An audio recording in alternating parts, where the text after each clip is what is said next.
Friends, welcome to RJ the fighter. আর আমি তোমাদের সাথে রঞ্জন। আর সকলকে জানাই শুভ অষ্টমীর অনেক অনেক শুভেচ্ছা এবং অভিনন্দন। তো বন্ধুরা, এই হচ্ছে মালদার একটি বিশেষ পুজো, যেটা গলাপট্টি সর্বজনীন। আর এবারে তাদের থিম হচ্ছে তিরুপতি বালাজি মন্দির। তো তোমরা ভালো করে জানো, গলাপট্টি এই জায়গাটা অনেকটাই শর্ট, অর্থাৎ রাস্তার উপরে পুজোটা হয়ে থাকে সাধারণত। তো সেই অনুযায়ী কিন্তু তারা নিত্য নতুন থিম নিয়ে আসে মালদাবাসীর জন্য, অল্প জায়গার মধ্যে বেস্ট কিছু প্রেজেন্ট করে থাকে। তো এবারেও তাদের অসাধারণ এই চিন্তাভাবনা এবং অসাধারণ প্রেজেন্টেশন। তো এই হচ্ছে গলাপট্টি সর্বজনীনের মূল পুজো মণ্ডপের মূল গেট। তো চলো আমরা ভিতরের দিকে যাই।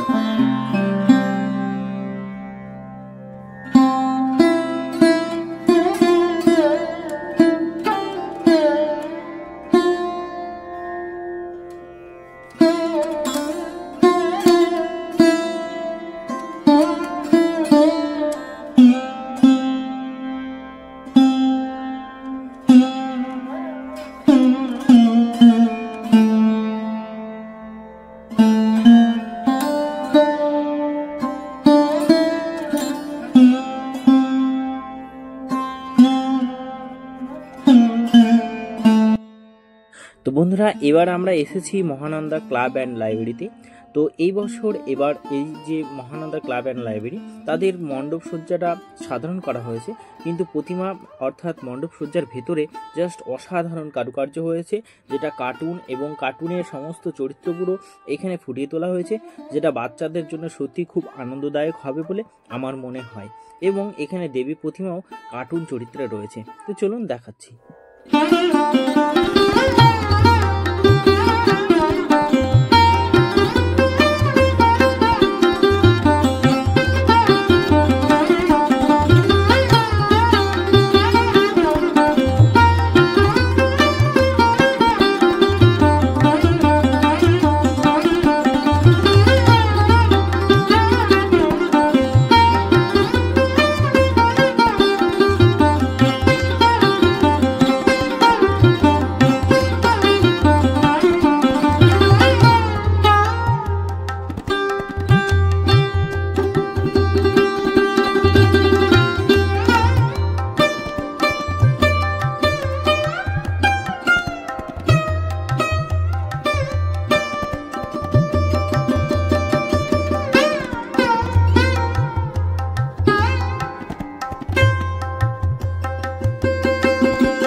বন্ধুরা, এই ছিল মালদা বাদ রোডের এই পুজো থিম। অর্থাৎ এখানে সম্পূর্ণরূপে পুজো থিম করা হয়েছে ছোট বাচ্চাদেরকে উৎসর্গ করে, অর্থাৎ ডরিমন, টম অ্যান্ড জেরি, নানা রকম যে কার্টুনগুলো রয়েছে সেই কার্টুন চরিত্রগুলো এখানে ফুটিয়ে তোলা হয়েছে খুব সুন্দর করে।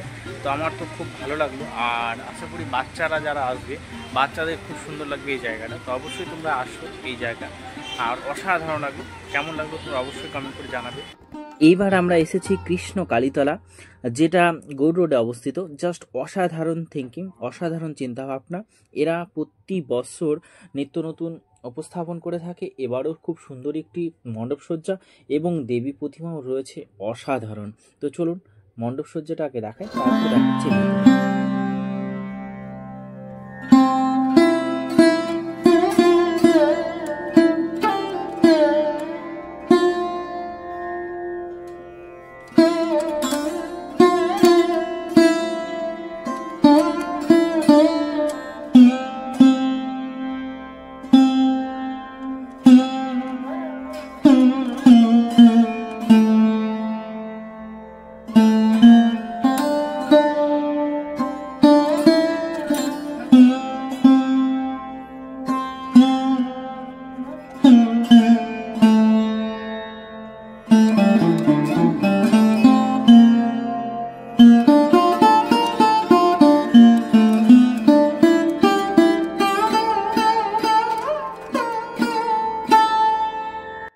তো এই হচ্ছে মণ্ডপসজ্জা একদম ভেতরের জায়গা, যেটা বেদ মন্ত্র, বেদ উচ্চারণগুলো, যে সমস্ত বেদ মন্ত্র রয়েছে আমাদের হিন্দু পুরাণে, সেই সমস্ত বেদ মন্ত্র এই জায়গায় প্রতিটা ওয়ালের মধ্যে লেখা রয়েছে। অর্থাৎ পুরো একদম আলাদা একটা অনুভূতি, আলাদা একটা মানে কি বলবো, শান্তির জায়গা তৈরি করেছে এই কৃষ্ণকালীতলা।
তো এই জায়গায় একটা আলাদাই কি বলবো শান্তির এবং আলাদাই একটা সৌন্দর্য ফুটিয়ে তোলা হয়েছে, যেখানে সাধুদের অর্থাৎ নাগা সাধুদের বা ঋষিদের আরাধনায় যে দেবী মূর্তি, সেইভাবে এটাকে তুলে ধরা হয়েছে। অর্থাৎ সম্পূর্ণ ঋষি এবং সাধুদেরকে কেন্দ্র করে যে পুজোটা হয়েছে এই জায়গায়, সেই সিস্টেমটা এখানে তুলে ধরা হয়েছে।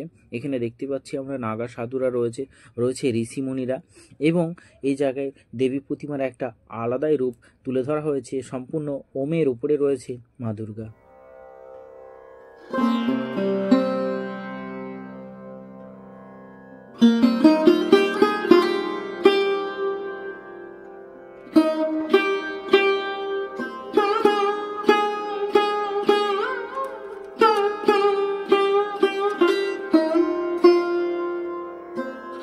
পুরো সবুজ, অর্থাৎ পুরো অরণ্যকে তুলে ধরা হয়েছে, জাস্ট অসাধারণ। আর ভেতরে এত সুন্দর একটি মিউজিক বাজছে, মানে পাখির কুঞ্জন সমস্ত কিছুই, সেটা আমি আপনাদের সামনে বা তোমাদের সামনে তুলে ধরতে পারছি না, কারণ সেক্ষেত্রে কপিরাইট আসবে।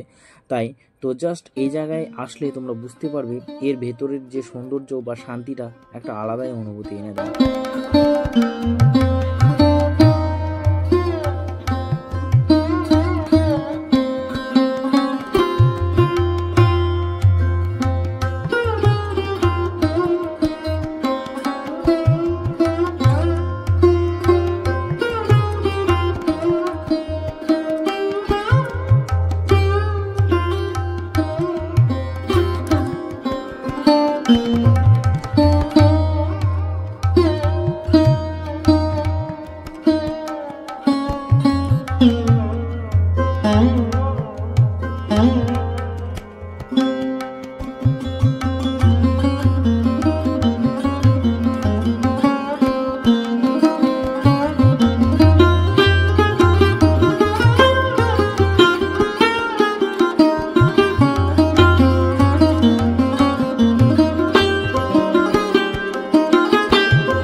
বন্ধুরা, দেবী প্রতিমা এই জায়গায় পুরো একদম শান্তিপ্রিয়, অর্থাৎ প্রকৃতির কোলে, প্রকৃতির চাদরে মোড়া, যেখানে দেবী প্রতিমার হাতে কোনো অস্ত্র নেই এবং অসুর যে আছে সেও হাত উপরে করে রয়েছে। অর্থাৎ এখানে মা দুর্গাকে একটি প্রকৃতির রূপ, প্রকৃতির কোলে বসে থাকা মা দুর্গাকে দেখানো হয়েছে। অর্থাৎ প্রকৃতির চাদরে মোড়া একটি শান্তিপ্রিয়, শান্তির বার্তা এখান থেকে দেওয়া হয়েছে।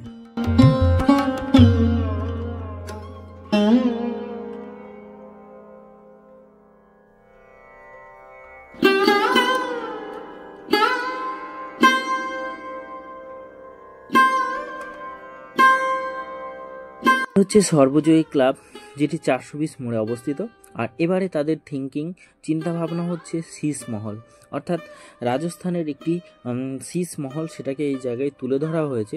উদ্যোক্তাদের সাথে কথা বলে জানতে পারলাম প্রায় 25 থেকে 30 লক্ষ টাকার বিনিময়ে তৈরি হয়েছে এই পুজো মণ্ডপটি। চলুন ভেতরে যাওয়া যাক।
তো বন্ধুরা, এই ছিল মালদা সর্বজয়ী ক্লাবের শীষ মহল, যেটা আমি তোমাদের সাথে তুলে ধরলাম। তো অবশ্যই তোমরা আসো এই সর্বজয়ী ক্লাবে, যেটা মালদা 420 মোড়ে অবস্থিত।